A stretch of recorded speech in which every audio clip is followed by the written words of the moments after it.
তা শাশুড়ি জামাইয়ের রিলেশনের গল্পটা কিভাবে পিকচারে এলো? কাজের মেয়েটা বলেছে, রণজয়ও কনফেস করেছে। কোনটাও? সেটা অবশ্য টিভিতে বললো না, তবে স্বীকার তো করতেই হবে। পুলিশের গুঁতো যখন পড়বে পিঠে। বাপ মেয়ের কি রিয়াকশন তাদের দেখালো খবরে? মুহমান মুখে বসে আছে দুজন, স্পিকটি নট। ফ্যামিলিতে এমন একখানা রগরগে স্ক্যান্ডাল, ঠোঁটে আর বাক্যি ফোটে। গল্পের বাগিচায় আপনাদের সকলকে স্বাগত। বাংলা সাহিত্যের ভিন্ন স্বাদের ভিন্ন গল্প নিয়ে আমাদের এই নিবেদন। এ সপ্তাহে আমাদের নিবেদন সুচিত্রা মিত্রের মিতিন মাসি গোয়েন্দা চরিত্রের গল্প ২০। ভাষ্যপাঠে আমি অগ্নিশ, গল্পপাঠে শ্রীপর্ণা এবং বিভিন্ন চরিত্রে দেবজিৎ, অভিক, সুতনু, অগ্নিশ, দেবমিতা, প্রিয়াঙ্কা, সৃঞ্জনা, রুচিরা রায়চৌধুরী এবং রচনা। শব্দগ্রহণ এবং আবহে অগ্নিশ, প্রচার অলঙ্করণে অগ্নিশ। শুরু হচ্ছে আজকের গল্প সুচিত্রা মিত্রের মিতিন মাসি গোয়েন্দা চরিত্রের গল্প ২০।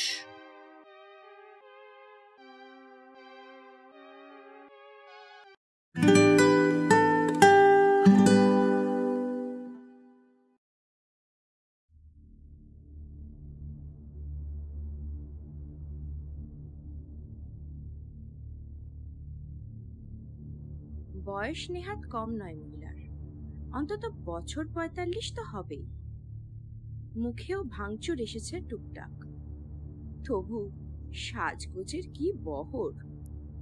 চোখে গাঢ় আইলাইনার, ঠোঁটে চড়া লিপস্টিক, গালে থুতনিতে ব্লাশনের উৎকট ছোপ, কাঁচ ছোঁয়া স্টেপ কাট চুলে সরু সরু সোনালি টান। দামি শিফন শাড়ির সঙ্গে ব্লাউজটিও বিপজ্জনক রকমের সংক্ষিপ্ত। বোঝাই যায় খুকি সাজার চেষ্টায় মহিলার কোনো খামতি নেই। মিতিন এক দৃষ্টিতে লক্ষ্য করছিল মহিলাকে। শুধু মেকআপই নয়, মহিলার ভাবভঙ্গিও একটু যেন কেমন কেমন। অ্যাপয়েন্টমেন্ট ছাড়াই হাজির হয়েছে ভর সন্ধেবেলা। বলল কি যেন জরুরি দরকার, অথচ টানা ৫ মিনিট বসে আছে সোফায়। মুখে বাক্যটি নেই, ঘাড় ঝুলিয়ে রং করা বুড়ো আঙুলের নখ খুঁটছে এক মনে। নার্ভাস বোধ করছে কি নাকি সংকোচ? পোশাকের জেল্লাই বলে দিচ্ছে মহিলা যথেষ্ট পয়সাওয়ালা ঘরের। এই ধরনের মহিলারা যে যে কারণে পেশাদার গোয়েন্দাদের দ্বারস্থ হয় তা মোটামুটি জানে মিতি। হয় বর বুড়ো বয়সে কারো সঙ্গে লটঘট চালাচ্ছে, তার পেছনে ফেউ লাগাতে চায়, নয়তো নিজেই কোনো কেচ্ছা বাঁধিয়ে ফেসে গেছে, ব্ল্যাকমেলারের পাল্লায় পড়ে হাঁসফাঁস দশা, উদ্ধার পেতে শরণাপন্ন হয়েছে মিতিনদের। এর কেসটা কি ১ নম্বর না ২ নম্বর? মিতিন অবশ্য খোঁচাখুচিতে গেল না। মহিলার আড় ভাঙানোর জন্য নরম গলায় বলল, চা চলবে নাকি একটু? মহিলা মুখ তুলেছে, চোখ পিটপিট করে বলল, যদি হয় লিকার টি উইথ সুগার। হ্যাঁ, ১ চামচ। উঠে আরতিকে নির্দেশ দিয়ে সোফায় ফিরল মিতিন। বসতে বসতে বলল, আপনার নামটা কিন্তু এখনো জানা হয়নি ম্যাডাম। বলিনি না? আমার নাম লাবণ্য, লাবণ্য মজুমদার। মহিলার দৃষ্টি যেন ঠিক স্বাভাবিক নয়, কেমন ঘোলাটে ঘোলাটে, উদ্ভ্রান্ত। মিতিন ফের জিজ্ঞাসা করলো, কাছাকাছি কোথাও থাকেন কি? খুব দূরে নয়, গড়িয়াহাটে এমআরএল টাওয়ার, গড়চায় ঢুকেই যে 10 তলা বিল্ডিংটা। এমারেল্ড টাওয়ার, যে বাড়িতে বিখ্যাত গায়ক অরুণ চক্রবর্তী থাকেন? হ্যাঁ হ্যাঁ হ্যাঁ, উনি 4th ফ্লোরে, আমরা 8 তলায়। আমরা মানে? আমি আর আমার হাজবেন্ড। আপনাদের ছেলে মেয়ে? একটি মেয়ে, বিয়ে হয়ে গেছে। এমআরএল টাওয়ারের 2nd ফ্লোরে আমাদের আর একটা ফ্ল্যাট আছে, মেয়ে জামাই সেখানেই থাকেন। এবার বলুন আপনার সমস্যাটা কি? কথায় কথায় বেশ খানিকটা সহজ হয়েছিল লাবণ্য, আবার চুপ মেরে গেছে, তাকাচ্ছে এদিক ওদিক। হঠাৎই চোখের মনি স্থির করে বলল, আমার খুব বিপদ, my life is in danger. আপনি আমাকে বাঁচান please, someone is trying to kill me. মেরে ফেলতে চাইছে? কেন জানি না, তবে তবে আমাকে স্লো পয়জনিং করা হচ্ছে। পাচ্ছি কিভাবে? আমার স্কিন নষ্ট হয়ে যাচ্ছে। দেখুন দেখুন না কিরকম র্যাশ বেরিয়েছে দেখুন। আরো আরো অনেক জায়গায়, পিঠে, বুকে, পায়ে বাদামি বাদামি ছোপ পড়ছে, ঘাড়ে, গলায়, কপালে। অথচ 3 মাস আগেও আমার স্কিন কত সুন্দর ছিল। হঠাৎ এসব কেন হচ্ছে বলুন? ঝুঁকে ভালোভাবে নিরীক্ষণ করলো মিতু।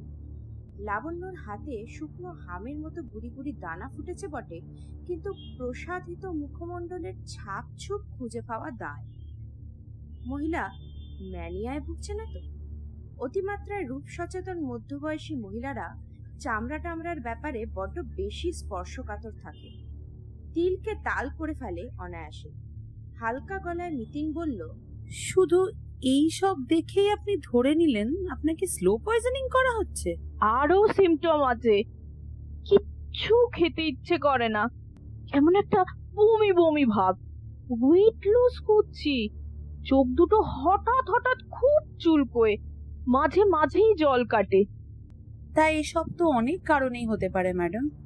হঠাৎ বিষের চিন্তাটা আপনার মাথায় এলো কেন? কারণ আমি জানি, কিছুদিন আগে একটা বইতে পড়েছি, ওখানে আর্সেনিক পয়জনের যা যা উপসর্গ লেখা আছে সব কটাই আমার সঙ্গে হুবহু মিলে যায়। মিতিন মনে মনে বলল, ও এই ব্যাপার, পুঁথি পড়ে ভয়। মিতিনের ঠোঁটের কোণে চিলতে হাসি ফুটে উঠল। অমনি লাবণ্যর নজর পড়েছে হাসিটা। থরথর উত্তেজনা নিভে গেল দুপ করে, মুখ ফ্যাকাশে সহসা। স্তিমিত স্বরে বলল, বুঝেছি, আপনি বিশ্বাস করছেন না, কেউই করে না। এই যে আমি কি জ্বালায় পড়েছি। আরতি চা এনেছে। ট্রে থেকে কাপ ডিশ তুলে লাবণ্যকে বাড়িয়ে দিল মিতিন।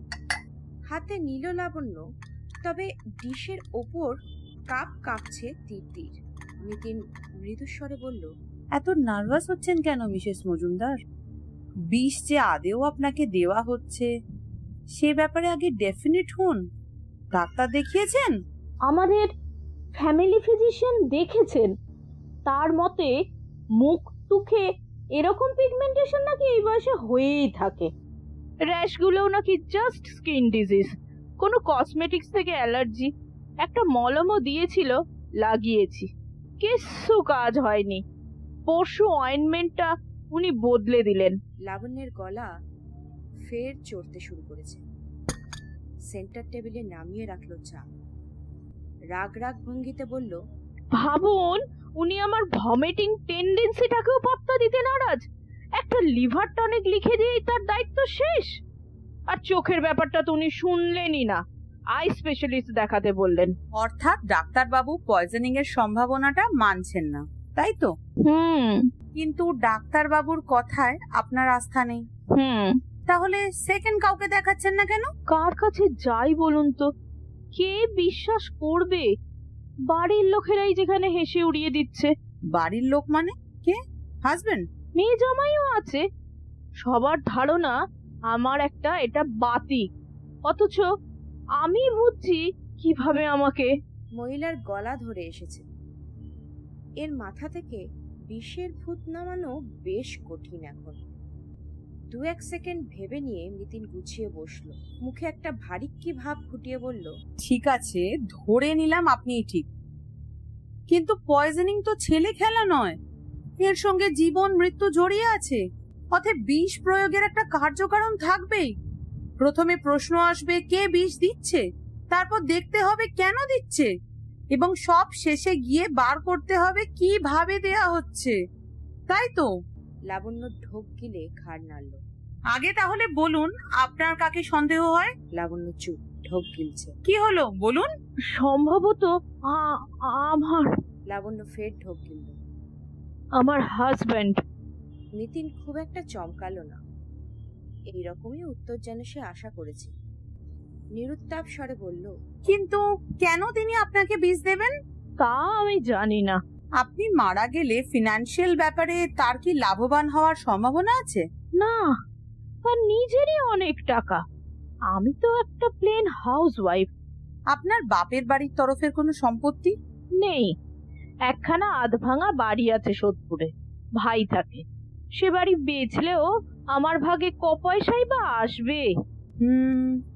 আপনার হাজবেন্ড কি রিসেন্টলি কোনো মোটা ইন্স্যুরেন্স করিয়েছেন আপনার নামে? না। তার কি সম্প্রতি অন্য কারোর সঙ্গে কোনো সম্পর্ক? মনে হয় না, অন্তত আমার জানা নেই। অর্থাৎ অ্যাপারেন্টলি তাকে সন্দেহ করার কোনো কারণ নেই, অথচ আপনি তাকেই সাসপেক্ট করছেন কেন? ইদানিং আমার প্রতি ওর ব্যবহারটা কেমন বদলে গেছে। কি রকম?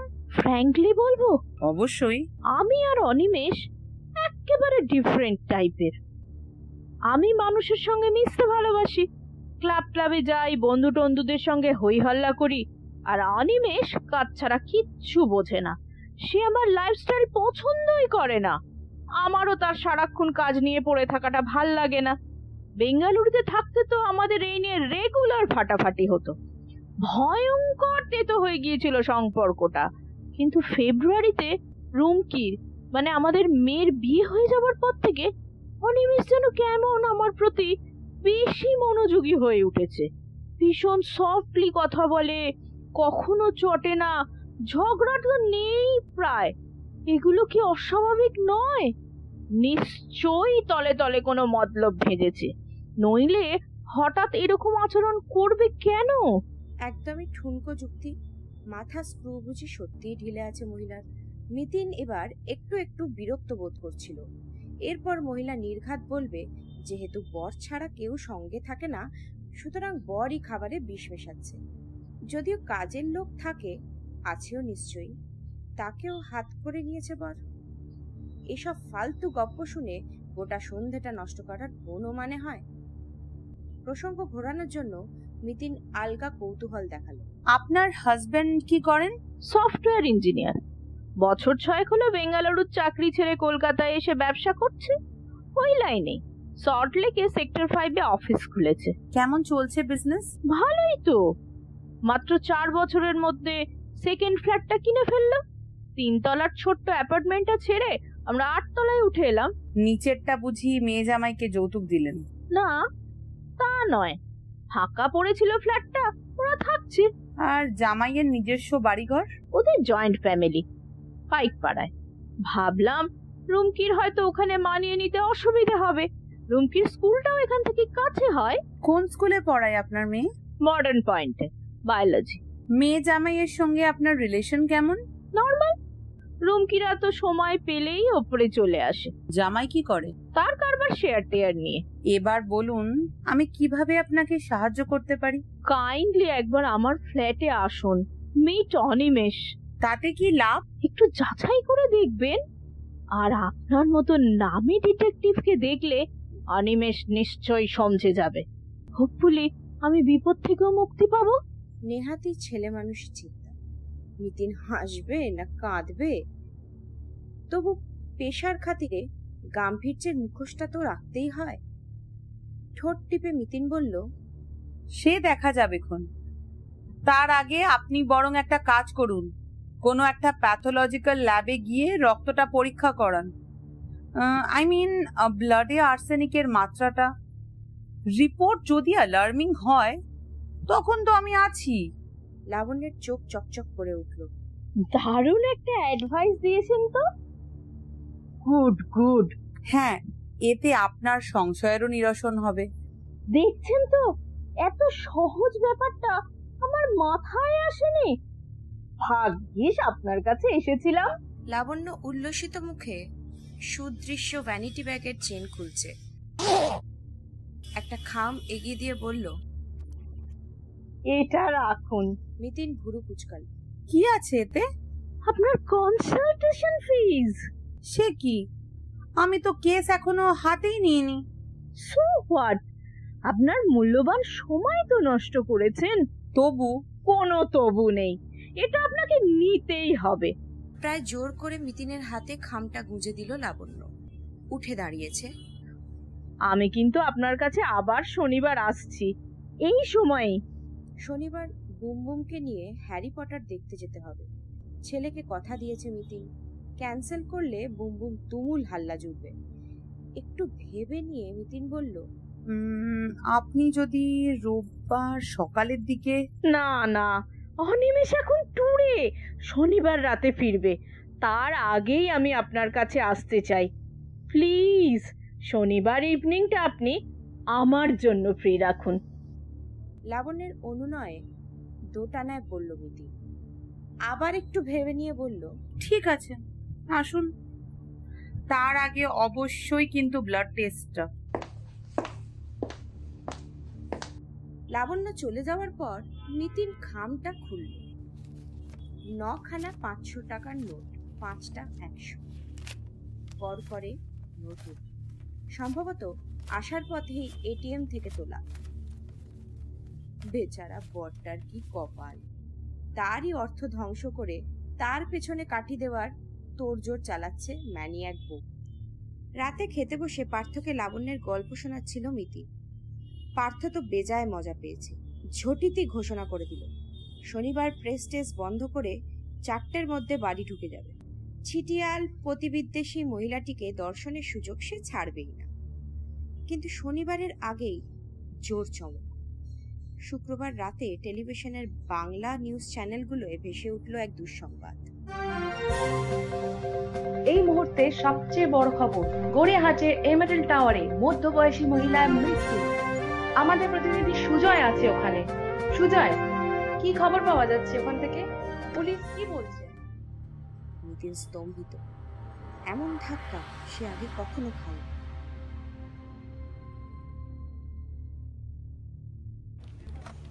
দশটা নাগাদ থানায় ঢুকলো মিতিন। অফিসার ইনচার্জ সুবীর হালদারকে ফোন করাই ছিল। মিতিনকে দেখেই তার পুলিশি গলা গম গম। আসুন আসুন ম্যাডাম, আপনার জন্যই ধূপ ধুনো জ্বালিয়ে বসে আছি। আমার সৌভাগ্য। লাবণ্য দেবীর বডি কি পোস্টমর্টেমে চলে গেছে? হ্যাঁ, এতক্ষণে বোধহয় পুলিশ মর্গ থেকে বেরিয়ে কাটাপুকুরের টেবিলে। পিএম রিপোর্ট কবে পাচ্ছেন? মঙ্গলবার কিংবা বুধ। বড়সড় টেবিলের ওপরে ঘুরন চেয়ারে উপবিষ্ট দশাশই চেহারার সুবীর ঝুঁকলো সামান্য। মোটা মোটা ভুরু নাচিয়ে বলল, ব্যাপার কি বলুন তো, কাল রাত্রিরে ফোন, আজ সকালে ফোন। মহিলা কি আপনার চেনা জানা? একেবারে অপরিচিত আর বলি কি করে। ভদ্র মহিলা এই বুধবারেই আমার কাছে এসেছিলেন। তাই নাকি? বলছিলেন ওকে নাকি স্লো পয়জনিং করা হচ্ছে। ইন্টারেস্টিং। জানেন তো, আমিও কাল স্পটে গিয়ে গন্ধ পেয়েছি। জরুর ডাল মে কুছ কালা হ্যায়। কি রকম? দেখুন, অ্যাপারেন্টলি সুইসাইড কেস। নিজের বিছানায় হাত পা বেঁকিয়ে পড়ে আছে, মুখে গেঁচলা। কিন্তু ওদিকে আবার ড্রয়িং রুমের টেবিলে আধ গ্লাসের ওপর হুইস্কি। আত্মহত্যার আগে কেউ অতটা মাল ফেলে রেখে যায় বলুন? টেনশনে তো ধকাস করে গলা ঢেলে দেবে। প্লাস কিচেনের সিঙ্কে আর একটা গ্লাস নামানো, ফাঁকা। তবে আমি ডেফিনিট ওতেও ড্রিঙ্কস ছিল, হাইলি ফিশি। অর্থাৎ আপনি বলছেন ভদ্র মহিলার সঙ্গে আরো একজন কেউ ড্রিঙ্ক করছিলেন? অথবা করেছিলেন। কিন্তু গ্লাসটা সিঙ্কে ফেলে যাবে কেন? ধুয়ে মুছে জায়গা মতন রেখে দেওয়াটাই তো স্বাভাবিক ছিল। অফকোর্স যদি সেই মার্ডারার হয়। নিতিন আপন মনেই যেন বিড়বিড় করে বলে উঠল কথাগুলো। কাঁধের ব্যাগটা টেবিলে নামিয়ে বলল, বাই দ্য ওয়ে, আপনারা নিউজটা পেলেন কখন? এই অ্যারাউন্ড 7:30। মহিলার হাজবেন্ড থানায় ফোন করেছিল। পলকের জন্য মিতিনের ভুরুতে ভাঁজ। পরক্ষণেই স্বাভাবিক স্বরে বলল, উনি কি প্রথম ডেড বডিটা দেখেন? না, ওদের কাজের মেয়ে কোথায় যেন চড়তে বেরিয়েছিল, ফিরে দেখে ওই কাণ্ড। তারপর মেয়েটাই হল্লা জুড়ে ফ্যামিলি লোকজনকে ডাকে। মৃত্যুর টাইমটা জানা গেছে? 5টা থেকে 5:30টার মধ্যে। খুব খারাপ লাগছে জানেন, ভদ্র মহিলা আমার হেল্প চাইলেন, অথচ ভালো করে কিছু বোঝার আগেই উনি। তাই বুঝি মর্মপীড়ায় ভুগছেন? একদম ঠিক। এখন আপনাদের পাশে পাশে আমিও একটা ইনভেস্টিগেশন চালাতে পারলে মানসিক শান্তি পাই। অফকোর্স আপনাদের কোঅপারেশন দরকার। দেখুন ঘাটাঘাটি করে। তবে আপনাদের লাবণ্য মজুমদার সম্পর্কে রিপোর্ট কিন্তু খুব খারাপ। স্বভাব চরিত্র নাকি মোটেই সুবিধের ছিল না মহিলার। যতদূর খবর পেয়েছি অত্যন্ত ফাস্ট লাইফ লিড করত। রেগুলার ক্লাব পার্টি, হাঁসের মতো মাল টানা, রাত দুপুরে বেহেড হয়ে ফেরা, 48 বছর বয়সেও কচি ছেলে ধরার জন্য ছোঁক ছোঁক, গুণের সৌরভে একেবারে মম। এই টাইপের মহিলারাই তো বেঘরে মরে। তা বলে কেউ তাকে মেরে ফেলবে, এটাও নিশ্চয়ই মেনে নেওয়া যায় না। Of course not. হোমিসাইড প্রমাণ হলে আমরাও কোমর বেঁধে লাগবো বই কি। হুইস্কি আর গ্লাস দুটো ফরেন্সিকে পাঠিয়ে দিচ্ছি, পিএম রিপোর্টটাও হাতে আসুক। সুবীরের সঙ্গে আরো 2-4টে কথা বলে উঠে পড়ল মিতিন। সকাল থেকে বেশ মেঘ করেছে আজ। ভাদ্রের শুরুতে আকাশ কদিন দারুণ ঝকঝকে ছিল, এখন আবার বৃষ্টি হচ্ছে মাঝে সাঝে। রাস্তায় নেমে মিতিন দেখে নিল ব্যাগের ছাতাটা আছে কিনা। হাঁটছে চিন্তিত মুখে। থানা থেকে ঘটনাস্থলের দূরত্ব বেশি নয়, মিনিট 10-এর মধ্যে মিতিন পৌঁছে গেছে এমারেল্ড টাওয়ারে। খাড়া 10তলা আবাসনটির গেটে নিরাপত্তারক্ষীর বেজায় কড়াকড়ি। বহিরাগতদের নাম, ঠিকানা, গন্তব্য লিখে ঢুকতে হয়। রীতি প্রকরণের বেড়াটুকু টপকে মিতিন যখন লাবণ্যদের ফ্ল্যাটে বেল বাজালো, ঘড়ির কাঁটা তখন 11টা ছুঁয়েছে। দরজা খুলেছে এক মাঝবয়সী পুরুষ। সাদামাটা, বিশেষত্বহীন চেহারা, চোখে চশমা, মাথায় উস্কো খুস্কো কাঁচা পাকা চুল, পরনে পাজামা পাঞ্জাবি, মুখে একটা দিশেহারা ভাব। ভদ্রলোক প্রশ্ন করার আগেই মিতিনি সপ্রতিভ স্বরে বলে উঠল, নমস্কার, আমার নাম প্রজ্ঞা পারমিতা মুখার্জি, 3rd আই থেকে আস। আপনি নিশ্চয়ই মিস্টার মজুমদার, আই মিন লাবণ্য দেবীর হাজবেন্ড। ওহ, আবার মিডিয়া? কাল রাত থেকে তো অনেক হলো, এবার একটু ছাড়ান দিন না প্লিজ। ভুল করছেন স্যার, আমি মিডিয়ার লোক নই, আমি একজন পেশাদার গোয়েন্দা। ও, তা এখানে কি চাই? জাস্ট 2-4টে প্রশ্ন ছিল, যদি কাইন্ডলি একটু সময় দেন। আসলে দিন 3 আগে লাবণ্য দেবী আমার কাছে এসেছিলেন। তো লাবণ্য আপনার কাছে গেছিল কেন? সেটা নিয়েই তো আলোচনা করতে চাইছিলাম।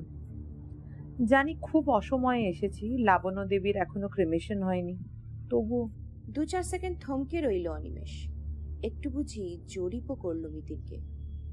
ভারী গলায় বলল, ঠিক আছে, আসুন। লিভিং রুমখানা বিশাল। বিদেশি সোফা সেট, পুরু কার্পেট, কোণে রাখা স্ট্যান্ড ল্যাম্প, বড়সড় ঝাড়বাতি, নামি আর্টিস্টদের পেন্টিং, মহার্ঘ পর্দা আর তামা, ব্রোঞ্জ, পিতলের ছোট বড় শোপিস থেকে ঠিকরে বেরোচ্ছে বৈভবের দ্যুতি। তবে ঘরের অঙ্গসজ্জা যেন সম্পদের সঙ্গে মানানসই নয়, একটু বা ছন্ন ছাড়া। অন্তত তেমনটাই মনে হলো মিতিনের। অদূরে প্রকাণ্ড ডাইনিং টেবিল, রান্নাঘরের একটা অংশ যেন দেখা যায়। বন্ধ কাচের দরজার ওপরে ব্যালকনিও দৃশ্যমান। স্প্লিট এসি মৃদু মৃদু ঠান্ডা ছড়াচ্ছে হলে। কাচের সেন্টার টেবিলে আলগা চোখ বুলিয়ে মিতিন বলল, লাবণ্য দেবী আমাকে মিট করেছিলেন বুধবার, সম্ভবত তখন আপনি কলকাতায় ছিলেন না। হ্যাঁ, হায়দ্রাবাদ গিয়েছিলাম আমার বিজনেস ট্যুর। উনি আজ বিকেলে আবার আমার কাছে যাবেন বলেছিলেন, আর আপনার বোধহয় আজ রাতে ফেরার কথা। হ্যাঁ, কাজ মিটে গেল তাই চলে এলাম। কেন বলুন তো? লাবণ্য দেবীর আপনার বিরুদ্ধে কিন্তু একটা অভিযোগ ছিল, আপনি নাকি ওকে... হ্যাঁ বুঝেছি, স্লো পয়জনিং করছিলাম ওকে, তাই তো? আমারও অবশ্য লাবণ্য দেবীকে খুব নর্মাল লাগেনি, তবে শনিবার মানে আজ আমার কাছে সেকেন্ড ভিজিটের আগেই দুম করে উনি মারা গেলেন। এটা একটু মিস্টিরিয়াস লাগল না? দাঁড়ান, আপনার ইঙ্গিতটা আমি বুঝেছি। শুনুন, আমার স্ত্রী ছিল এক সাইকিক পেশেন্ট, মুঠো ডিপ্রেশনের ওষুধ খেত সে। বিশ্বাস না হয় আমাদের ফ্যামিলি ফিজিশিয়ান ডক্টর সেনগুপ্তকে জিজ্ঞাসা করে দেখবেন। আপনারা কেন যে রহস্য খুঁজছেন জানি না, তবে যারা লাবণ্যকে কাছ থেকে দেখেছে তারা কিন্তু এক বাক্যে বলবে ডিপ্রেশনের ঝোঁকে কিছু একটা খেয়ে আত্মহত্যা করা তার পক্ষে মোটেই অস্বাভাবিক নয়। আপনি শিওর লাবণ্য দেবী সুইসাইড করেছেন? হ্যাঁ, আর কি হতে পারে। পুলিশ কিন্তু ফ্ল্যাটে 2টো গ্লাস পেয়েছে, একটায় হুইস্কি ছিল আর একটা ফাঁকা। কথাটায় হঠাৎই থম মেরে গেল অনিমেষ। খানিক পরে নিচু গলায় বলল, দেখুন, আপনার কাছে সে গিয়েছিল বলেই বলছি। আমার স্ত্রী ছিল অ্যালকোহলিক, ইনফ্যাক্ট মদের নেশাই তার মানসিক রোগের কারণ। ফ্ল্যাটে যখন তখন সে বোতল খুলে বসে যেত, হয়তো কালো। কিন্তু সিঙ্কে ফাঁকা গ্লাস গেল কি করে? সেটা বলতে পারবো না, তবে নেশার সময় তো তার হুঁশ থাকতো না। এক গ্লাস রেখে এসে আরেক গ্লাসে হয়তো ড্রিঙ্কস ঢেলেছে। কি যে পাগলামি করতো আর কি করতো না, তার সবকিছু আপনাকে বলতেও পারবো না, আর এই মুহূর্তে বলাটা শোভনও নয়। তবে শুধু একটাই কথা বলতে পারি, she was not at all normal. Slow poisoning এর আতঙ্কটা তবে সেই অস্বাভাবিকতারই লক্ষণ। অবশ্যই। কে তাকে মারতে যাবে বলুন? আর কেনই বা মারবে? কি হবে মেরে?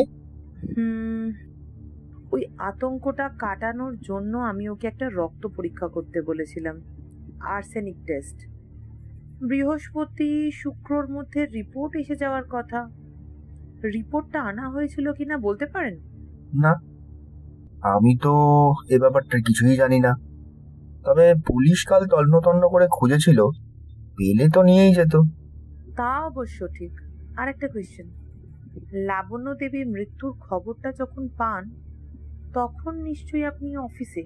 হ্যাঁ, ওই 11টা 11:15 নাগাদ ফিরলাম হায়দ্রাবাদ থেকে। তারপর বাড়িতে ঘন্টা দুয়েক রেস্ট নিয়েই তো বেরিয়ে গেছি। তখন লাবণ্য দেবী কি করছিল? ঘরেই ছিল, আয়নার সামনে বসে কি সব মুখে মাখছিল। তার মানে তখনও উনি নর্মাল মুডে? তা জানি না, কিন্তু এত জেরা করছেন কেন? আপনি এখন আসুন তো, বাড়িতে ভিড় হয়ে যাওয়ার আগে আমাকে খানিকক্ষণ একা থাকতে দিন। সরি। মিতিনও উঠে দাঁড়ালো, দরজার দিকে যেতে গিয়েও ঘুরে তাকিয়েছে।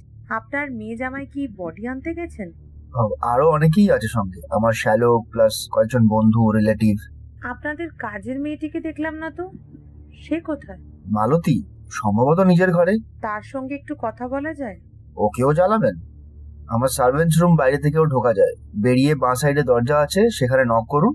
তবে অনুগ্রহ করে মাথায় রাখবেন, পুলিশ ওকে যথেষ্ট হ্যারাস করেছে। She is in state of শক। সত্যি যেন ঘাবড়ে আছে মালতী, মুখে প্রায় কথা ফুটছে না। মিতিন পুলিশের লোক নয় জেনে খানিকটা যেন আশ্বস্ত হলো বছর 20 স্বাস্থ্যবতী মেয়েটি। ছোট্ট ঘরে সরু তক্তপোষে বসতে বলল মিতিনকে। প্রায় আসবাবহীন ঘর, বেটে একখানা আলমারির মাথায় আয়না আর সাজগোজের নানান সরঞ্জাম। আলনায় ঝুলছে জামা কাপড়, সস্তার নয়, সালোয়ার কামিজগুলো বেশ দামি। মিতিন কোমল গলায় বলল, তুমি নার্ভাস হইও না, ভেবে চিনতে আমায় খালি 2-4টে উত্তর দাও। কাল তুমি কখন দেখলে উনি মারা গেছেন? আমি প্রথমটা বুঝিনি উনি বেঁচে নেই। ঘরে ঢুকে পেছনের দরজা দিয়ে ওদিকে গেছি, দেখি মামি কেমন ভাবে যেন পড়ে আছে বিছানায়, কষবে ফেনা গড়াচ্ছে। ভয় পেয়ে সঙ্গে সঙ্গে দিদি জামাইবাবুকে ফোন করলাম। ওরা এসে বলল। ওরা দেখেই বুঝে গেল লাবণ্য দেবী মারা গেছেন? না, দিদি তো প্রথমে মামির হাতটা তুলে নাড়ি দেখলো, সঙ্গে সঙ্গে মুখটা কেমন হয়ে গেল দিদির। বলল, সর্বনাশ, বডি তো ঠান্ডা।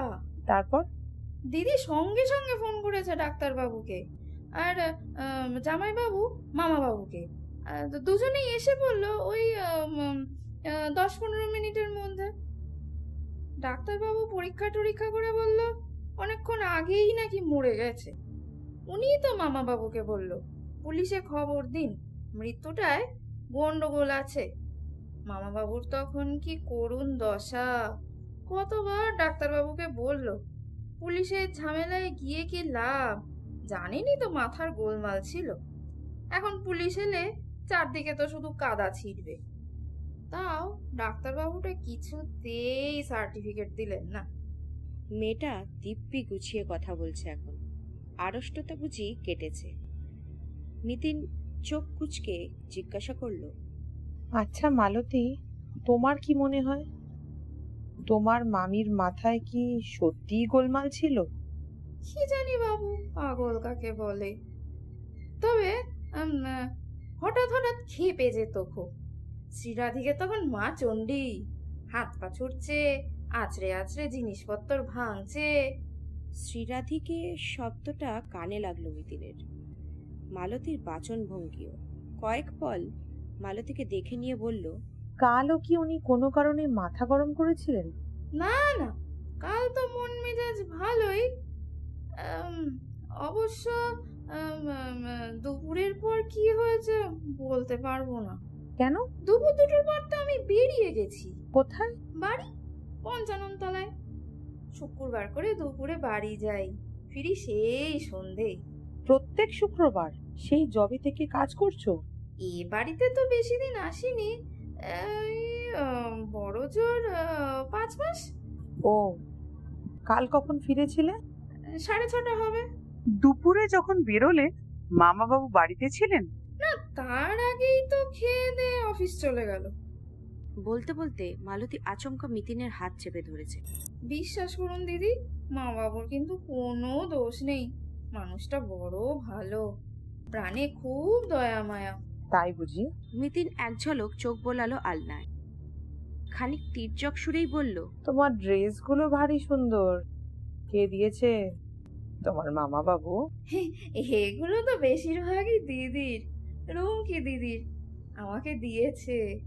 ও আচ্ছা। পুলিশ মামা বাবুকে না খুব জেরা করেছে দিদি, আমাকেও। আপনারা একটু দেখবেন। মিতিনকে সম্ভবত খবরের কাগজ লোক বলেই ধরে নিয়েছে মালতী। ভুলটা না ভাঙিয়েই বেরিয়ে এলো মিতিন। লিফটে নিচে নেমে গেটের সামনে থেকে ট্যাক্সি ধরেছে।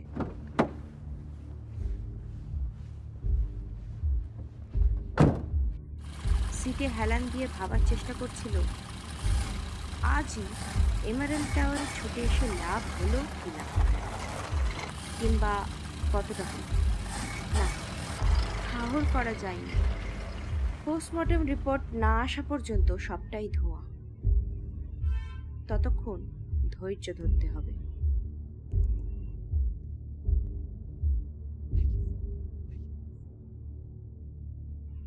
নিস্তরঙ্গ কাটলো ৩টে দিন। বুধবার সন্ধ্যায় সুবীর হালদারের ফোন।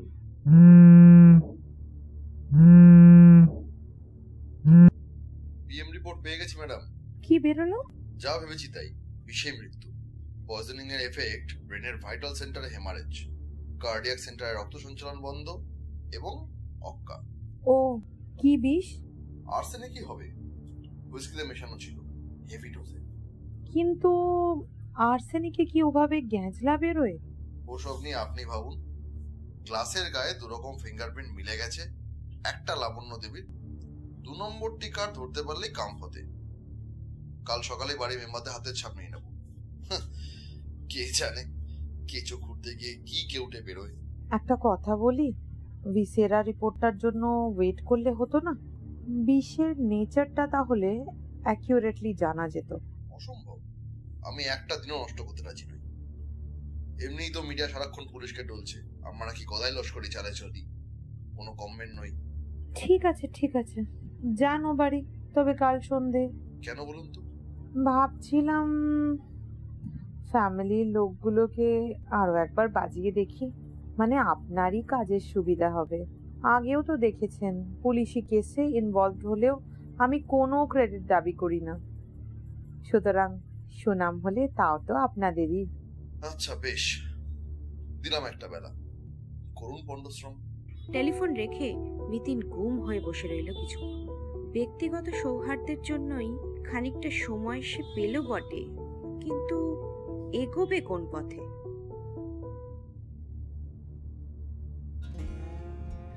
আবার এমারেল্ড টাওয়ার, এবার 8 তলা নয় 3 তলায়।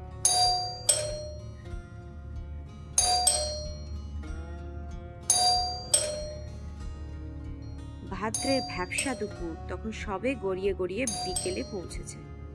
ঘড়ির কাঁটায় পাক্কা 120 ডিগ্রি। বেশ কয়েকবার ফ্ল্যাটের বেল বাজাতে হলো মিতিনকে। অবশেষে খুলেছে দুয়ার এবং সামনে এক রূপবান তরুণ, বয়স 30-এর আশেপাশে, টকটকে রং, খাড়া নাক, গাঢ় নীল চোখ, পেটা স্বাস্থ্য, উচ্চতা প্রায় 6 ফুট। হঠাৎ দেখলে মনে হয় যেন জীবন্ত গ্রিক ভাস্কর্য। পরনে লাল শর্টস, হাতাবিহীন হলুদ টি শার্ট, বুকে নকশা করা লেখা আই অ্যাম হাঙ্গরি। কবজিতে ব্রেসলেটও আছে। এক কানে দুল। এই নব্য যুবাটি তাহলে রণজয়, লাবণ্য দেবীর জামাতা। দরজার পাল্লায় একটা হাত রেখে দাঁড়িয়ে আছে রণজয়। মিতিনকে এক টুকরো মেয়ে পটানো হাসি উপহার দিয়ে বলল, ইয়েস প্লিজ। মিতিনের পরিচয় শুনেই অবশ্য নিভে গেছে হাসিটা, চোখ পলকে সরু। ও, আপনি সেদিন ওপরে গিয়েছিলেন, রুমকির মা আপনার কাছেই? হ্যাঁ, আজ দুপুরে ফোনে রুমকির সঙ্গে আমার অ্যাপয়েন্টমেন্ট হয়েছে। রুমকি আমাকে এখানে আসতে বলেছেন। কিন্তু রুমকি তো এখনো ফেরেনি। আমি বোধহয় একটু আর্লি পৌঁছে গেছি। মিতিনের ঠোঁটে আলগা হাসি। ভেতরে কি একটু ওয়েট করতে পারি? সামান্য দোনামোনা করে রণজয় পথ ছেড়ে দিল। মিতিন পায়ে পায়ে ঢুকছে অন্দরে। 8 তলার মতো প্রকাণ্ড না হলেও লিভিং রুম খানা নেহাত ছোট নয়। সাজসজ্জা বাহুল্যবিহীন, ছিমছাম, তবে সোফায় আর পর্দার রঙে, টিভি ক্যাবিনেটে সাজানো সুন্দর শোপিস, ল্যাম্পশেডে রুচির ছাপ স্পষ্ট। রণজয় খানিক তফাতে দাঁড়িয়ে জুলজুল চোখে দেখছিল সোফায় বসা আগন্তুককে। মিতিন হেসে বলল, আমি বুঝি আপনাকে ডিস্টার্ব করলাম? রুমকি বলছিলেন আপনার নাকি বাড়িতেই অফিস? মুখভঙ্গি করে রণজয় বলল, তাহলে নিশ্চয়ই এটাও বলেছে আমার কাজটা কি নিয়ে। Online share trading? ইয়েস, ঠিক 4টি মার্কেট ক্লোজ হয়, এই সময়টায় আমি সত্যিই ব্যস্ত থাকি। তা 4টে তো বেজে গেছে, এই মুহূর্তে নিশ্চয়ই তেমন কোনো কাজ নেই। আছে, সারাদিনে স্টক ওঠা পড়ার হালচালটা এই সময় স্টাডি করি, ডেলি প্রফিট লসের হিসেবটা কষতে সুবিধা হয়। সে একদিন না হয় পরেই করলেন, বসুন না, একটু গল্প করি। বুঝেছি, আমি ক্রস করতে চাইছেন তো? বন্ধুত্বপূর্ণ আলোচনাও বলতে পারেন। মিতিন রণজয়ের চোখে চোখ রাখল। একটা গুরুত্বপূর্ণ খবর আপনাকে দিতে পারি। কি? লাবণ্য দেবীকে বিষ খাইয়ে মারা হয়েছে। খাইয়ে? কি করে জানলেন? পুলিশ রিপোর্ট, হুইস্কিতে আর্সেনিক ছিল। Is it strange? Very strange. Strange কেন বলছেন? কে মেশাবে বিষ? কখন মেশাবে? কেন? দুপুর 2টোর পর থেকে তো উনি একাই ছিলেন। যে কেউ গিয়ে ওই কাজটি করতে পারে। পুলিশ তো কাউকেই ছেড়ে কথা বলে না, সন্দেহের তীর আপনার দিকেও আসতে পারে। কিন্তু আমি তো সারাক্ষণ এই ফ্ল্যাটেই ছিলাম। প্রমাণ করতে পারবেন তো? অফকোর্স, রুমকি নিজে সাক্ষী। রুমকি আমায় 4টে ফোন করেছিল, 10 মিনিট পর তার সঙ্গে আবার আমার কথা হলো। মোবাইলে না ল্যান্ডলাইনে? প্রথমবার মোবাইলে, নেক্সট টাইম ল্যান্ডলাইনে। ওর কাছে একটা লোক আসার কথা ছিল, ইন্স্যুরেন্সের এজেন্ট, আমাকে বসাতে বলেছিল। সে বোধহয় এলো 4:30টার আগে। তার সঙ্গে বসে কথা বলছি, রুমকি ফিরলো স্কুল থেকে। আর 2টো থেকে 4টে?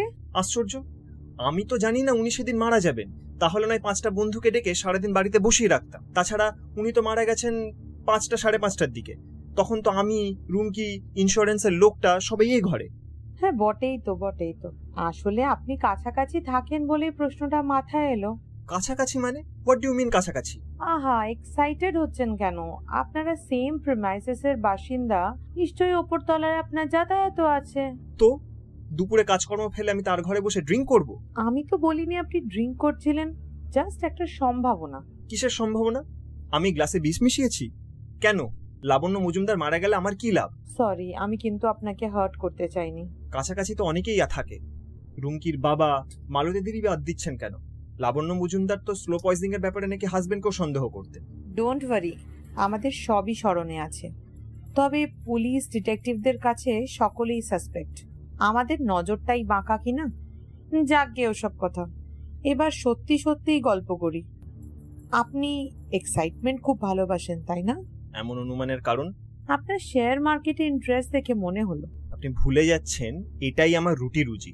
ভালো হয় রোজগার পাতি? শুনেছি এতে ভীষণ রিস্ক। 2 টাকা এলে 10 টাকা বেরিয়ে যায়। টাকা তো আসা যাওয়ার জন্যই, হু কেয়ারস?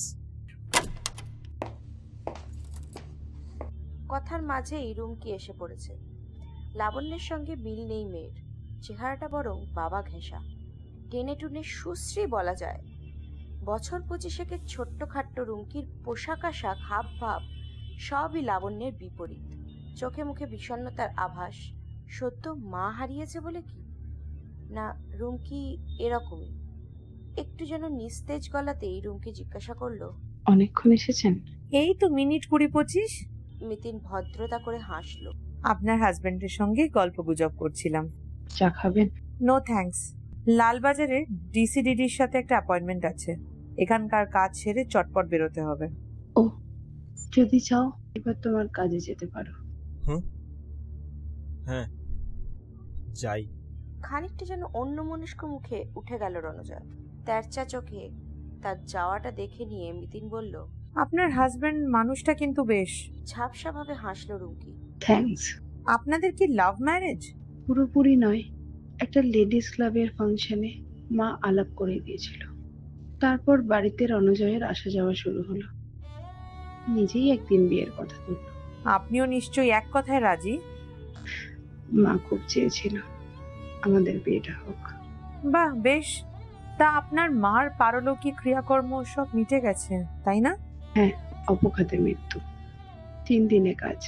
অপঘাতের নেচারটা তো তখন ফোনেই বললাম, পুলিশের সন্দেহটাও।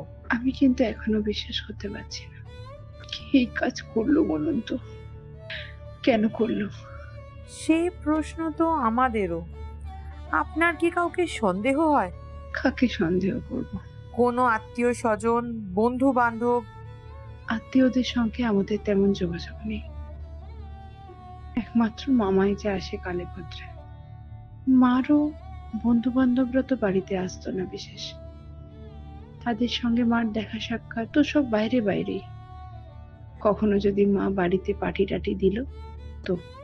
ওই দিন তো সেরকম কিছু ছিল না, অর্থাৎ ধরে নেওয়া যায় তাদের কেউ আসেনি। বটেই তো, এলে তো মালতীর কাছে শুনতাম। কিন্তু মালতী তো দুটোই চলে গেছে, তারপর যদি কেউ... সেটা অবশ্য হতে পারে, 2 হুইস্কির গ্লাসও তো পাওয়া গেছে। এই দ্বিতীয় ব্যক্তিটি কে, যার সঙ্গে বসে আপনার মা ড্রিঙ্ক করছিলেন? সরি, বলতে পারবো না। আপনি নিশ্চয়ই জানতেন লাবণ্য দেবী স্লো পয়জনিং এর আতঙ্কে ভুগছিলেন। জানি, ওটা মার এক ধরনের মেন্টাল ফিকশন ছিল। তিনি কিন্তু বিশেষ একজনকে সন্দেহও করতেন। বাবাকে তো? অসম্ভব, একেবারেই ভিত্তিহীন ধারণা। লাবণ্য দেবী কিন্তু আমায় বলেছিলেন হাজবেন্ডের সঙ্গে তার সম্পর্ক মোটেই ভালো ছিল না। মা কি বলেছে জানি না, তবে বাবা মাকে ভীষণ ভালোবাসত। 28 বছর মার সঙ্গে ঘর করতে পারত না, জোরের সঙ্গে বলতে পারি। মার মৃত্যু কামনা করা বাবার পক্ষে অসম্ভব। আচ্ছা, ঘটনার দিন কি লাবণ্য দেবীর সঙ্গে আপনার দেখা হয়েছিল? প্রায় রোজই স্কুল বেরোনোর আগে একবার উপরে ঘুরে যাই, সেদিনও গিয়েছিলাম। তখনও তো অনিমেষ বাবু ফেরেননি, তাই না? বাবা বোধহয় 11টা নাগাদ এসেছিল। দুপুরে মাকে ফোন করেছিলাম, তখনই শুনি। দুপুরে কটায়? স্কুলের টিফিন টাইমে, ধরুন 1:45। রোজই বুঝি দুপুরে ফোন করতেন? না, মাঝে মাঝে। তবে শুক্রবারটা করতামই, মালতী দুপুরে চলে যায় তো। সেদিন মালতী তখনও ছিল? হ্যাঁ, মা বলল এবার বেরোবে। ও, তা বিকেলে তো আর মার কাছে যাননি, একবারেই সন্ধেবেলায়? মালতীর ডাক পেয়ে গিয়ে মায়ের হাতটা ধরতেই ঝটকা খেয়ে গেলাম, দেখি একদম ঠান্ডা হয়ে গেছে। এবং তক্ষুনি আপনারা ফোন টোন শুরু করলেন? হ্যাঁ, আমার ফোন পেয়ে বাবা এসে গেল, তার পরপরই ডাক্তারবাবু। অনিমেষ বাবু নিশ্চয়ই খুব ভেঙে পড়েছিলেন? এ আর কি বলার অপেক্ষা রাখে, এলেই তো প্রায় উদ্ভ্রান্তের মতন ছুটতে ছুটতে, বোধহয় 10-12 মিনিটের মধ্যেই। তাই? মিতিনের দৃষ্টি পলকের জন্য তীক্ষ্ণ। পলকে গলা স্বাভাবিক করেছে, সহজ সুরে বলল, আপাতত আর কিছু জানার নেই। মালতীকে এখন নিশ্চয়ই ওপরে পাবো। এখন ওপরেও যাবেন? যাই একবার, 2-1টা ছোটখাটো ব্যাপার জানার আছে। নিতিন উঠে দরজার দিকে এগোলো। দুঃখী দুঃখী মুখে রুমকি আসছে পেছন পেছন। হঠাৎই নিচু স্বরে জিজ্ঞাসা করে উঠল, ম্যাডাম, খুনি ধরা পড়বে তো? চেষ্টা তো করছি। আচ্ছা, যে গ্লাস দুটো পুলিশ নিয়ে গেছে তাতে কারোর হাতের ছাপ, মানে ওসব দিয়েও তো ধরা যায়। ঘাড় ঘুরিয়ে নিতিন এক ঝলক দেখলো রৌদ্রকে, হেসে বলল, হ্যাঁ তা তো যাই, পুলিশ সবই দেখবে।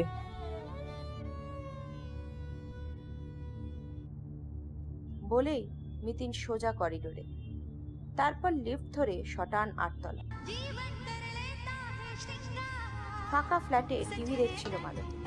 নিতিনকে দেখে বেশ চমকেছে, অবাক মুখে বলল, দিদি আপনি আবার? তোমার রুম কি দিদির কাছে এসেছিলাম, ভাবলাম তোমার সঙ্গেও একটু দেখা করে যাই। বসুন। না মালতী, বসার সময় নেই, শুধু তোমায় একটা কথা জানাবার ছিল। তোমার মামি কিন্তু আত্মহত্যা করেননি, তাকে খুন করা হয়েছে। হ্যাঁ? কে মারলো? এমন একজন যে তুমি না থাকার সময় এসেছিল। অবশ্য তুমিও যে দুপুরবেলা ফ্ল্যাটে ছিলে না, তার কিন্তু কোনো প্রমাণ নেই। কি বলছেন দিদি? বিশ্বাস করুন, আমি ঠিক দুটোই বেরিয়েছি, বাড়িতে গেছিলাম। সে তোমার 55 তলায় খবর নিলেই জানা যাবে। আপনি আমার বাড়িতে যাবেন নাকি? পুলিশ যাবে, তারা তো সবকিছু ভালো করে বুঝে নেবে। তাই? আমাকে বাঁচান দিদি, আমি সেদিন বাড়ি যাইনি।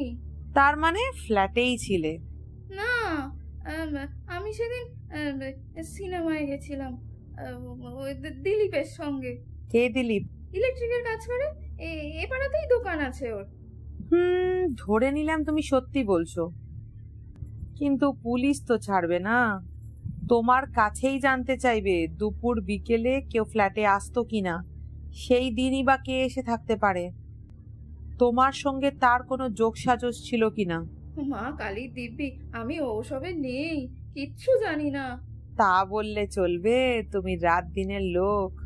বিশ্বাস করুন দিদি, এমন দিনে তো কেউ দুপুরে আসতো না, বেশিরভাগ দিন মামিই তো বাইরে বাইরে। তবে শুক্রবার। থেমে গেলে যে বড়। না মানে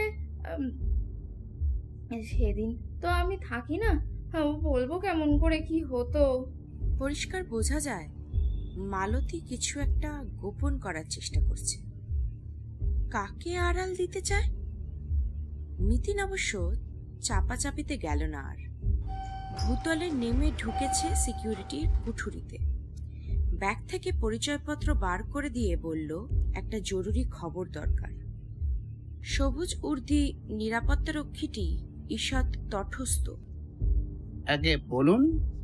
গত শুক্রবার 804 নম্বর ফ্ল্যাটে কে কে এসেছিল দুপুর 2টো থেকে 4টের মধ্যে? কেউ আসেনি, শুধু কাজের মেয়েটা বাইরে গিয়েছিল, তখন বোধহয় 2টো বাজে। তারপর তো সন্ধ্যাবেলা ফিরে রেখে। মাঝে মেয়েটা একবারও আসেনি? না ম্যাডাম, এলে চোখে পড়তো। আর ওদের বাড়ির সবাই? অনিমেষ বাবু, তার মেয়ে, জামাই, তারা কে কখন? দিদিমণি তো বিকেলে স্কুল থেকে এলেন, যেমন আসেন। দাদা বেরোয়নি। হ্যাঁ, অনিমেষ স্যার চলে গিয়েও একবার ফিরে এলেন। তাই? কখন? টাইমটা নিখুঁত মনে নেই ম্যাডাম, 3:30 4টে হবে। এখানকার বাসিন্দাদের ঢোকা বেরোনো অত খেয়াল করি না, তবে অনিমেষ স্যার একটু পরেই আবার বেরিয়ে গেছিলেন, গাড়ি ছাড়াই, হেঁটে হেঁটে। এতক্ষণে নিতিনের সামনে যেন আলোর আভাস। হিসেব বোধ হয় এইবার মিলবে আস্তে আস্তে।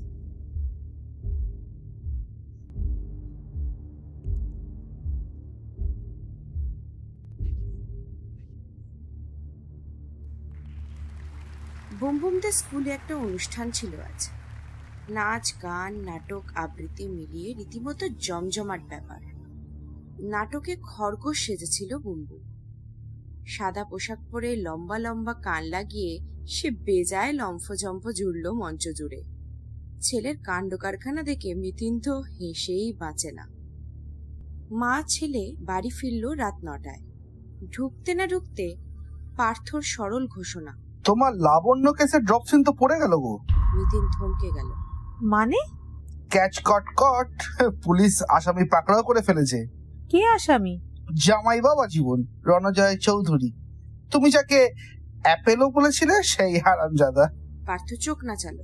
এই তো এতক্ষণ খবরে দেখাচ্ছিল হুইস্কির গ্লাসে লাবণ্য ছাড়া যে দ্বিতীয় হাতের ছাপটি পাওয়া গেছে সেটা শ্রীমান রণজয়েরই। তাই নাকি? শুধু তাই নয়, আরো অনেক কেলো বেরিয়েছে। মিস্টার অ্যাপেলো নাকি একটা আস্ত ক্যাসানোভা। বিয়ের আগে থেকেই শাশুড়ির সঙ্গে তার আসনাই ছিল। মেয়েকে বিয়ে করেও মহব্বতে ছেদ পড়েনি। একই সঙ্গে দুদিকে ডিউটি করে যাচ্ছিল। এভরি ফ্রাইডে নাকি জোর রাঙ্গুরালিয়া চলতো শাশুড়ি জামাইয়ের। তবে কথায় আছে না, জন জামাই ভাগনা কেউ নয় আপনা। বেটা দিয়েছে শাশুড়িকে মক্কম দাওয়াই। মিতিনের একটুও হাসি পেল না, গোমরা মুখে বলল, তা শাশুড়ি জামাইয়ের রিলেশনের গল্পটা কিভাবে পিকচারে এলো? কাজের মেয়েটা বলেছে, রণজয়ও কনফেস করেছে। কোনটাও? সেটা অবশ্য টিভিতে বললো না, তবে স্বীকার তো করতেই হবে। পুলিশের গুঁতো যখন পড়বে পিঠে। বাপ মেয়ের কি রিয়াকশন তাদের দেখালো খবরে? মুহমান মুখে বসে আছে দুজন, স্পিকটি নট। ফ্যামিলিতে এমন একখানা রগরগে স্ক্যান্ডাল, ঠোঁটে আর বাক্কি ফোটে। পার্থকে বেশ পুলকিত দেখাচ্ছে। ধীর পায়ে ঘরে এলো মিতিন। সালোয়ার কুর্তা বদলে নাইটি চড়িয়ে নিল গায়ে। তারপর বাথরুম টাথরুম ঘুরে ফের এসে বসলো সোফায়। আরতি চা রেখে গেল। চুমুক দিচ্ছে কাপে, নিশ্চুপ মুখ। পার্থ টেরিয়ে টেরিয়ে মিতিনকে দেখছিল। নাক কুচকে বলল, টিকটিকি ম্যাডাম হঠাৎ ঘুম? আপসেট? একটু। রণজয় অ্যারেস্ট হলো বলে? নাকি তোমার আগে পুলিশ কেসটা সলভ করে ফেললো সেই শোকে? দুটোর কোনোটাই নয়। আমার ধারণা কোথাও একটা গন্ডগোল হচ্ছে। হাসিও না তো। হুইস্কিতে আর্সেনিক, গ্লাসে হাতের ছাপ, 4টে অবধি লাবণ্যর ফ্ল্যাটে রণজয়ের প্রেজেন্স, তাদের অবৈধ সম্পর্ক, আর কি চাই? কিন্তু মোটিভ? লাবণ্য নিশ্চয়ই আসনাইটা টানতে চাইছিল না, জামাই তাই রাগে টেকে না। লাবণ্যর প্রেমে গদগদ থাকলে রণজয় মোটেই রুমকিকে বিয়ে করতো না। He had long term intention. শ্বশুরের সম্পত্তি, সেদিক দিয়েও ভাবা যায়। রণজয়ই হয়তো নোংরা রিলেশনটা থেকে ছাড়ান পেতে চাইছিল। আজ বুড়িটা রাজি হচ্ছিল না। হয়তো সে জামাইকে ভয় দেখিয়েছিল মেয়ের কাছে রণজয়ের আসলি চেহারা ফাঁস করে দেবে। ওই খ্যাপা মহিলার পক্ষে যা আদৌ সম্ভব নয়। আর জানাজানি হওয়া মানেই তো সর্বনাশ। এমারেল টাওয়ারের 2খানা ফ্ল্যাট থেকে শুরু করে যাবতীয় অ্যাসেট মরিচিকার মতন ভ্যানিশ। অজ্ঞতা মরিয়া হয় এই কুকীর্তি। এটা তাও মন্দ শোনাচ্ছে না। স্লো পয়জনিং এর কমপ্লেনটাও এর সাথে অনেকটা মেলানো যায়। তবু এমন একটা বোকামি। আর্সেনিক মেশানো হুইস্কিটা ওভাবে ফেলে রেখে গেল। গ্লাস ধুয়ে জায়গা মতন রেখে দিলে তো সুইসাইড ছাড়া কিছু ভাবাই যেত না। এই সিলি ভুলগুলো করে বলেই না ক্রিমিনালরা ধরা পড়ে। আর তোমরা টিকটিকিরা তাদের ঘেটি পাকড়ে করে কমে খাও। যা খুশি বলতে পারো, আমি কিন্তু কনভিন্স নই। মিতিন টেবিলে কাপ নামালো। এখনো বেশ কয়েকটা ফাঁক আছে। দু একটা কোইন্সিডেন্সও ভারী অদ্ভুত। যেমন? তুমি কি এখনো লাবণ্য দেবীর হাজবেন্ডকেই ধরে বসে আছো? আমি কাউকেই ধরে নেই, আবার কাউকে ছাড়ছিও না। বুঝেছি। পার্থ চা শেষ করে সিগারেট ধরিয়েছে। লম্বা ধোয়া ছেড়ে বলল,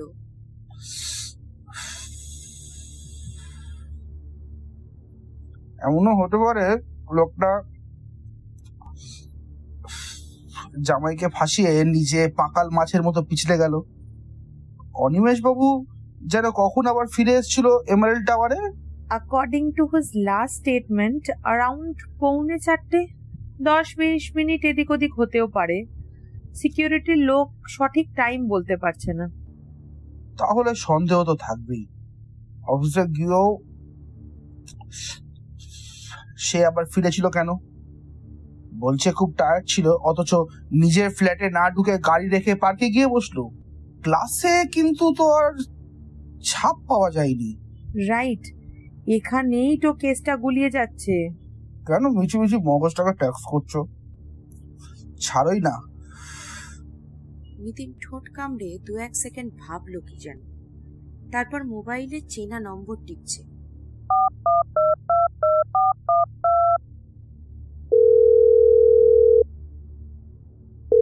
আরে ম্যাডাম যে, ও প্রান্তে সুবীরের স্বরে উল্লাস।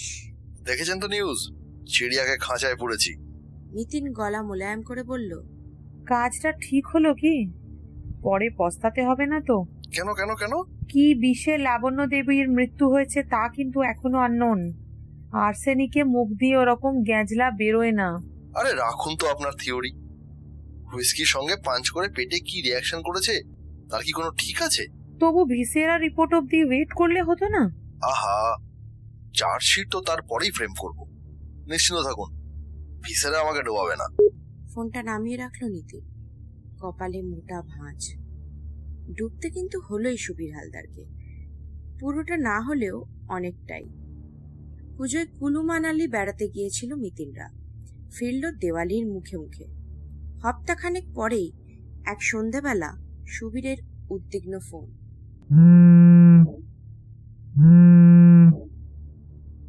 হ্যালো ম্যাডাম, কি বাড়িতে আছেন? আছি। কেন? আমি আসছি, একটু জরুরি দরকার।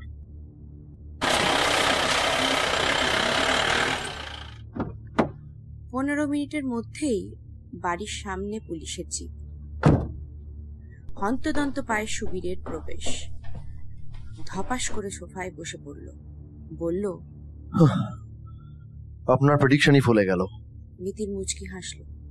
লাবণ্য মজুমদারের ভিসেরা রিপোর্ট এসেছে বুঝি? আজই পেলাম। মহিলার লিভার কিডনিতে আর্সেনিক পাওয়া গেছে বটে, তবে তা নিতান্তই সামান্য। লিথাল ডোজ একেবারেই নয়। তাহলে পয়জনিংটা? স্ট্রেঞ্জ কেস ম্যাডাম, দু ধরনের ওষুধের জয়েন্ট এফেক্ট। ওষুধ? কি ওষুধ? দাঁড়ান, নামগুলো হলো। বুক পকেট থেকে একখানা চিরকুট বের করলো সুবীর। চোখ থেকে বেশ খানিকটা দূরে ধরে বিনা চশমায় পড়ছে। Monoamine oxidase inhibitors, amitriptyline. এগুলো তো মেন্টাল ডিপ্রেশনের medicine, reverse group, highly reactive. দুটো একসঙ্গে পড়লে ঘন্টা দেড়েকের মধ্যে যে কেউ মারা যাবে। তাই বুঝি? তাহলে তো এটা সুইসাইডের কেস হতে পারে, কিংবা মহিলা একসঙ্গে ভুল করে দুটো মেডিসিন। কিন্তু দুটো একসঙ্গে থাকবে কেন? কারেক্ট। এই লাইনেও তো রণজয় চৌধুরীকে বাধা যেতে পারে। ব্যাটা নির্ঘাত আর্সেনিক মেশানো মদ গেলাতে না পেরে বাই ফোর্স ওই দুটো ওষুধ খাইয়ে কেস গুছিয়ে সাজাতে পারবেন তো? খুব পারবো। ওই ধিনী কেষ্টকে আমি ছাড়বই না। ভালো মানুষ বাবা নিরীহ মেয়েটাকে যে কত যন্ত্রণা দিয়েছে, সাজা বাঁচাদনকে পেতেই হবে। রণজয় কি এখনো জেল কাস্টাডিতে? বেরোনোর জন্য হাক পাক করছে। ওর বাপ দাদারা হাইকোর্ট অব্দি বেল পিটিশন মুভ করেছিল, খারিজ হয়ে গেছে। রণজয়কে জেরা করে কিছু বের করা গেল? রিলেশনটা অ্যাডমিট করেছে, বাট মার্ডার চার্জটা মানছে না। এনিওয়ে, তুলি তো কোর্টে, তারপর দেখা যাবে। ঢক ঢক 2 গ্লাস জল খেয়ে চলে গেল সুবীর। মিতিন গিয়ে দাঁড়িয়েছে ব্যালকনিতে। মিনিট 10 পর ফিরল ঘরে। পায়চারি করছে আপন মনে। হঠাৎই কি ভেবে নিজের স্টাডি রুমে এসে কাগজ কলম নিয়ে বসল। লিখছে, আঁকিবুকি কাটছে। মোবাইল তুলে আচমকা ডায়াল করলো অনিমেষ মজুমদারকে। জেনে নিল ডক্টর সেনগুপ্তের নম্বর। ফের মোবাইলের বোতামে আঙুল। হ্যাঁ, পেল লাবণ্যের ডাক্তারকে। কথা সেরে অফ করে দিল ফোন। মাথা রাখলো টেবিলে। ঘাড় গুজে বসে আছে নিতিন। বসেই আছে।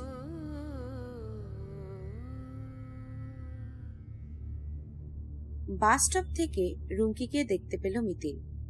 স্কুল গেট পেরিয়ে এগিয়ে আসছে মন্থর পায়ে। জীবন্ত এক বিষাদ প্রতিমা যেন। ছোট ছোট ছেলেমেয়েরা কলকল করছে চারপাশে। কোনো দিকেই ভ্রুক্ষেপ নেই রুমকির। এমনই উদাস, এমনই সন্তপ্ত। কাছে গিয়ে মিতিন মৃদুস্বরে ডাকল, রুমকি। চমকেছে মেয়েটা। অবাক মুখে বলল, আপনি এখানে? আপনার কাছে। স্কুল ছুটির জন্য অপেক্ষা করছিলাম। দরকার আছে কোনো? এমেরাল্ড টাওয়ার তো কাছেই, চলুন না এগোতে এগোতে কথা বলি। পড়ন্ত বেলা, হেমন্তের পেলব রোদ্দুর মায়া বিছিয়েছে পথে। টুপটাপ ঝরছে শুকনো পাতা, বাতাসে হালকা শিরশিরে ভাব।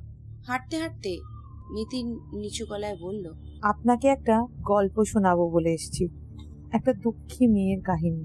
রুমকি ঘাড় বেঁকিয়ে তাকালো। হঠাৎ? এমনি ইচ্ছে করছে। গল্পটা বোধহয় আপনার চেনা চেনা লাগবে। বুনতে গিয়ে যদি কোথাও ফাঁক ফোকর আসে, আপনি শুধরেও দিতে পারেন।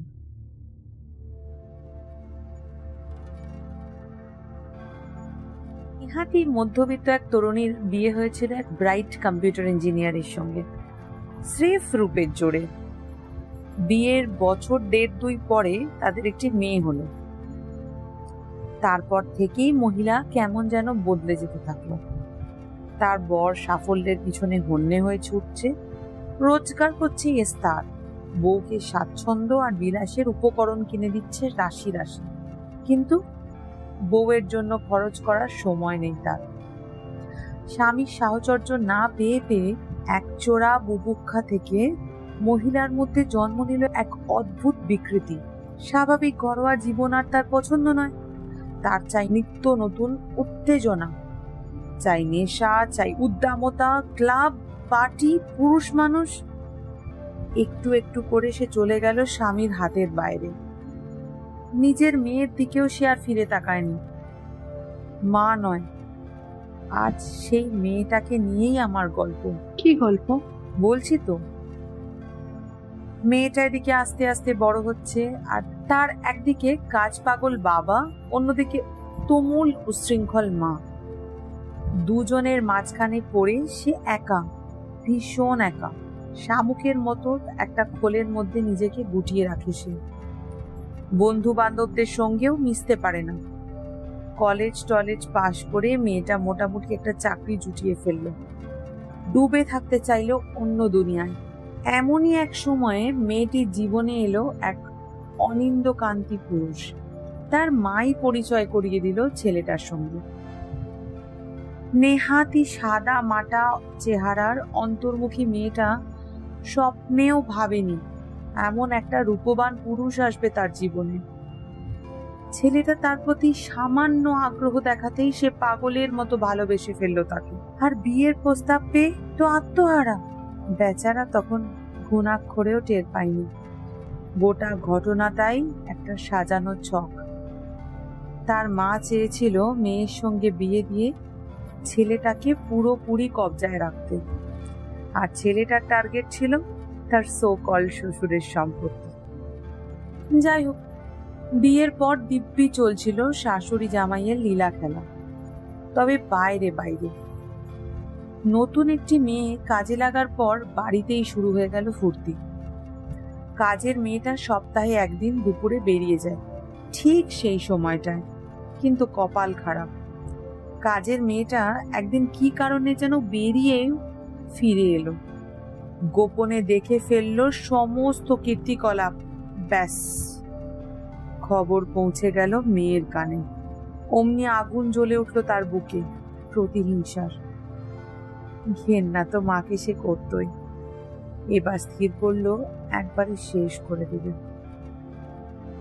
শুরু হলো পরিকল্পনা মাফিক আর্সেনিক পয়জনিং।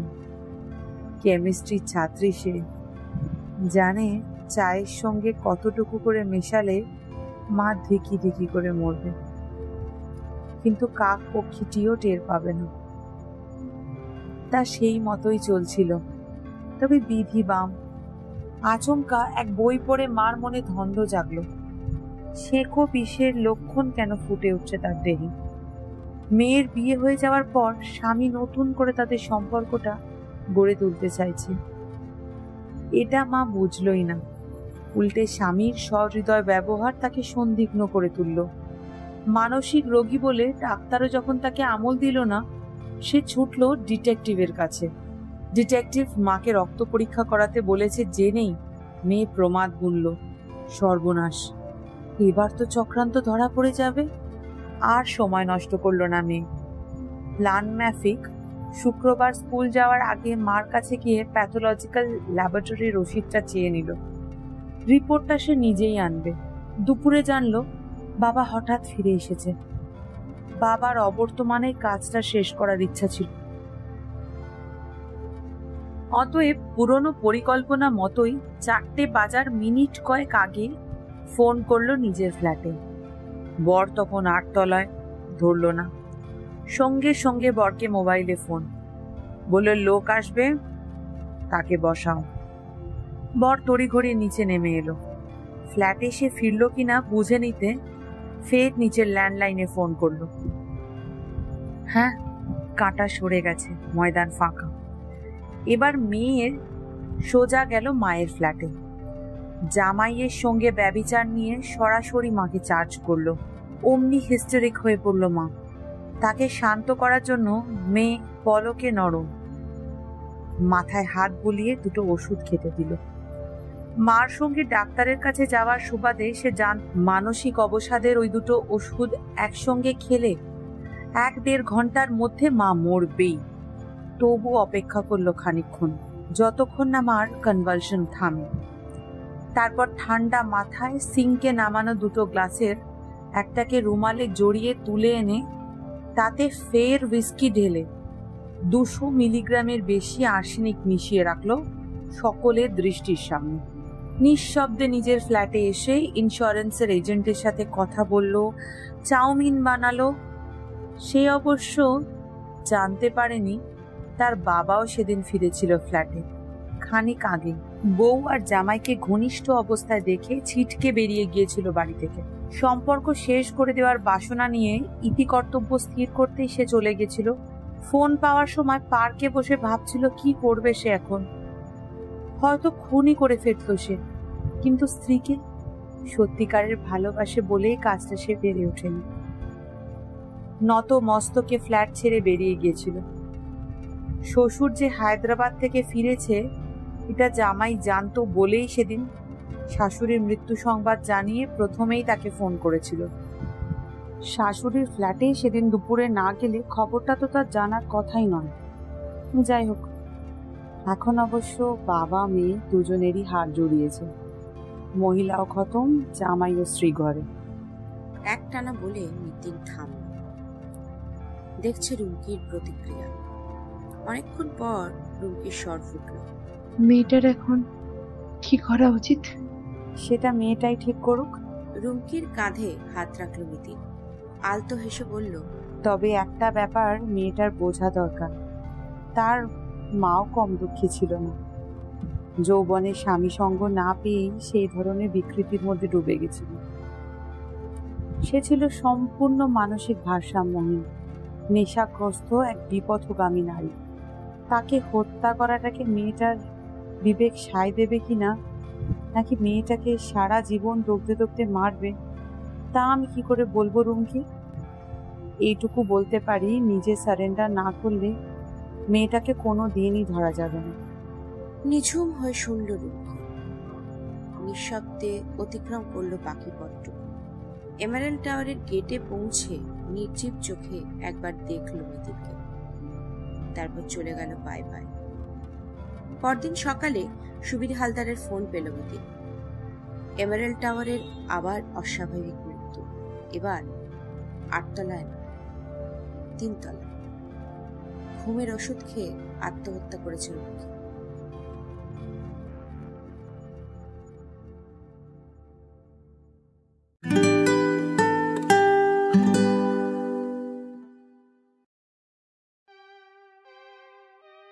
এতক্ষণ শুনলেন সুচিত্রা মিত্রের মিতিন মাসি গোয়েন্দা চরিত্রের গল্প 20। ভাষ্যপাঠে আমি অগ্নিশ, গল্প পাঠে শ্রীপর্ণা এবং বিভিন্ন চরিত্রে রণজয়ের ভূমিকায় দেবজিৎ, ইন্সপেক্টর সুবীরেশের ভূমিকায় অভিক, অনিমেষের চরিত্রে সুতনু, পার্থ এবং সিকিউরিটি গার্ডের চরিত্রে অগ্নিশ, মালতীর ভূমিকায় দেবমিতা, নিউজ অ্যাঙ্কারের ভূমিকায় প্রিয়াঙ্কা, রুমকির ভূমিকায় সৃঞ্জনা, লাবণ্য দেবীর চরিত্রে রুচিরা রায়চৌধুরী এবং প্রজ্ঞা পারমিতা মুখার্জি ওরফে মিতিন মাসির ভূমিকায় রচনা। শব্দগ্রহণ এবং আবহে অগ্নিশ, প্রচার অলঙ্করণে অগ্নিশ। শ্রীমতী রুচিরা রায়চৌধুরীকে আমাদের অশেষ ধন্যবাদ আমাদের এই প্রয়াসে আমাদের পাশে থাকার জন্য। আপনাদের সকলকে অনেক ধন্যবাদ আমাদের গল্পের বাগিচার পাশে থাকার জন্য। গল্প কেমন লাগলো আমাদের কমেন্ট করে জানান। আমাদের চ্যানেলটিকে সাবস্ক্রাইব করে দেবেন এবং বেল আইকনটি অন করে দেবেন, যাতে প্রতি সপ্তাহের নতুন গল্পগুলির নোটিফিকেশন আপনারা সবার আগে পেয়ে যান। ততদিন ভালো থাকবেন, সুস্থ থাকবেন আর সকলকে ভালো রাখবেন। নমস্কার।